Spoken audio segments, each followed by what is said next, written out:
বদরের যুদ্ধের পরাজয়ের পর কুরাইশরা প্রতিশোধ গ্রহণের জন্য ৩,০০০ বাহিনীর একটি দল গঠন করে ও মুসলমানদের উপর আক্রমণ করার জন্য মক্কা থেকে রওনা হয়।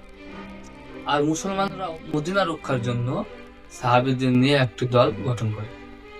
কিন্তু এবার কুরাইশদের বাহিনীতে ছিলেন একজন ইয়াং ও ট্যালেন্টেড লোক, যার নাম ছিল খালিদ বিন ওয়ালিদ। রাসূল সাল্লাল্লাহু আলাইহি ওয়াসাল্লাম মদিনার মধ্যে থেকে যুদ্ধ করার পরামর্শ দিলেন। তবে কিছু বিশিষ্ট সাহাবী এই মতে অসম্মতি জানালেন এবং বললেন, মদিনা থেকে বেরিয়ে খোলা ময়দানে যুদ্ধ করা উচিত। তাই রাসূল সাল্লাল্লাহু আলাইহি ওয়াসাল্লাম নিজের মত বাদ দিলেন এবং সাহাবীদের মত গ্রহণ করলেন ও ১,০০০ মুসলিম সৈন্য নিয়ে উহুদের দিকে যাত্রা শুরু। রাসূল সাল্লাল্লাহু আলাইহি ওয়াসাল্লাম এই বাহিনীকে ৩ ভাগে ভাগ করলেন: মুহাজিরিন, আউস আর খাজরাজ। ১,০০০ সৈন্যের মধ্যে শুধুমাত্র ১০০ জনের কাছে ছিল লোহার কামান এবং ৫০টি ঘোড়া।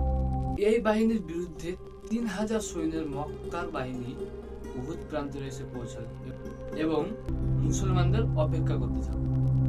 কাফেরদের এই বাহিনীর মধ্যস্থল আবু সুফিয়ান নিজে নেতৃত্ব দেন এবং তার বাম দিকে ছিল আবু জাহলের পুত্র ইকরিমা ও তার ডান দিকে ছিল খালিদ বিন ওয়ালিদ।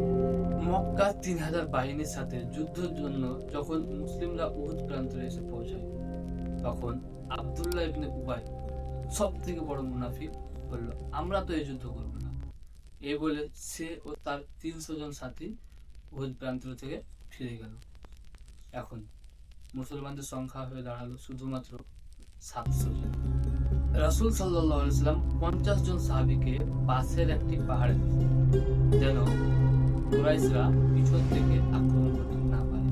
এই ৫০ জনকে সম্পূর্ণভাবে নির্দেশ দিলেন যে, যদি তোমরা দেখো মুসলমানরা যুদ্ধে জয়লাভ করে, তোমরা পাহাড় থেকে নামবে না।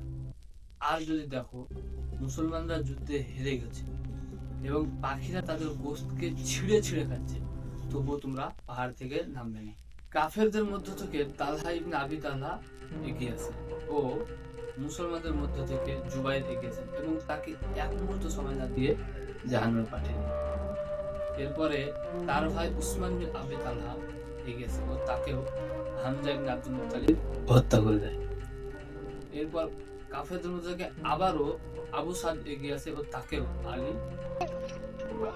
এভাবে কাফেরদের লোক একের পর এক আসতে থাকে ও মুসলমানরা তাদের একের পর এক জাহান্নামে পাঠাতে থাকে। এইভাবে দুই দল আক্রমণ করে। যুদ্ধ প্রথম দিক শক্ত হলেও পরে মুসলমানরা কুরাইশদের একের পর এক হত্যা করতে থাকে ও কুরাইশরা তাদের সাহস হারাতে থাকে এবং কিছুক্ষণ যুদ্ধ করার পরে বদরের মতো তারা পিছু হাঁটতে শুরু করে। ক্লিয়ারলি এটা মনে হচ্ছিল যে মুসলমানরা এই যুদ্ধে জয়লাভ করেছে। এই জন্য পাহাড়ের উপরে থাকা ৫০ জন সাহাবীর মধ্যে ৪১ জন জয়ের উৎসাহে নিচে নেমে আসে ও মাল একত্রিত করতে থাকে, আর পাহাড়ে শুধুমাত্র ৯ জন সাহাবী থেকে যান। খালিদ বিন ওয়ালিদ ঠিক এই সময়ের অপেক্ষা করেছিলেন। যখনই তারা পাহাড় থেকে নিচে নেমে আসে মাল একত্রিত করতে শুরু করে, ঠিক সে সময় খালিদ বিন ওয়ালিদ তার সাথীদের নিয়ে পিছন থেকে আক্রমণ করে। এখন যুদ্ধের অবস্থা সম্পূর্ণভাবে চেঞ্জ। মুসলমানরা জিতে যাওয়া যুদ্ধের বদলে দুই দলের মাঝে আটকে যায় এবং আস্তে আস্তে অনেক মুসলমান শহীদ হয়ে যায় এবং এ সময় মুসলমানদের প্রধান সেনাপতি হামজা ইবনে আব্দুল মুত্তালিবকে একজন হাবশী গোলাম শহীদ করে দেয়। দুই দলের যুদ্ধ চলাকালীন একটি গুজব ছড়িয়ে পড়ে যে তারা মুহাম্মদ সাল্লাল্লাহু আলাইহি ওয়াসাল্লামকেও শহীদ করে দিয়েছে। আসলে এই গুজব ছড়িয়ে পড়ার কারণ হচ্ছে, যখন খালিদ বিন ওয়ালিদ তার বাহিনী নিয়ে পিছন থেকে আক্রমণ করে, ঠিক সে সময় তার একটি দল মুহাম্মদ সাল্লাল্লাহু আলাইহি ওয়াসাল্লামের তাঁবুতে আক্রমণ করে। এ সময় মুহাম্মদ সাল্লাল্লাহু আলাইহি ওয়াসাল্লামকে প্রোটেক্ট করার জন্য ৯ জন লোক ছিল।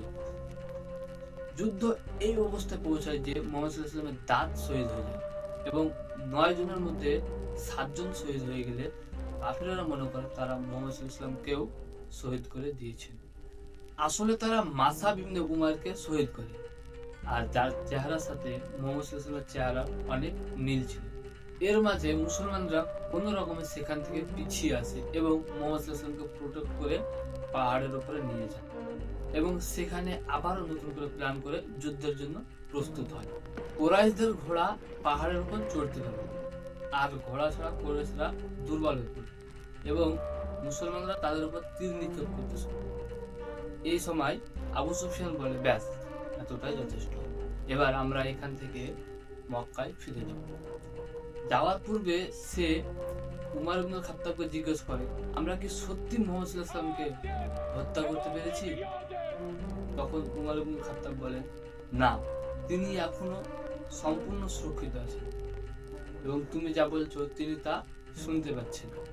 এই কথা শুনে আবু সুফিয়ান অনেক রেগে যায়, কেননা তারা এই যুদ্ধ করেছিল শুধুমাত্র মুহাম্মদ সাল্লাল্লাহু আলাইহি ওয়াসাল্লামকে হত্যা করার জন্য এবং মদিনায় কবজা দখল করার জন্য, কিন্তু তাদের কোনো চক্রান্ত সফল হয়নি। অনেক ঐতিহাসিক এই যুদ্ধকে মুসলমানদের সম্পূর্ণ পরাজয় বলে এবং আরো কিছু ঐতিহাসিক আছে যারা এই যুদ্ধকে মুসলমানদের সম্পূর্ণ পরাজয় বলে না। তারা বলে, হ্যাঁ, এই যুদ্ধে মুসলমানদের অনেক ক্ষতি হয়েছিল, তবে কুরাইশদের কোনো চক্রান্ত পূর্ণ হয়নি।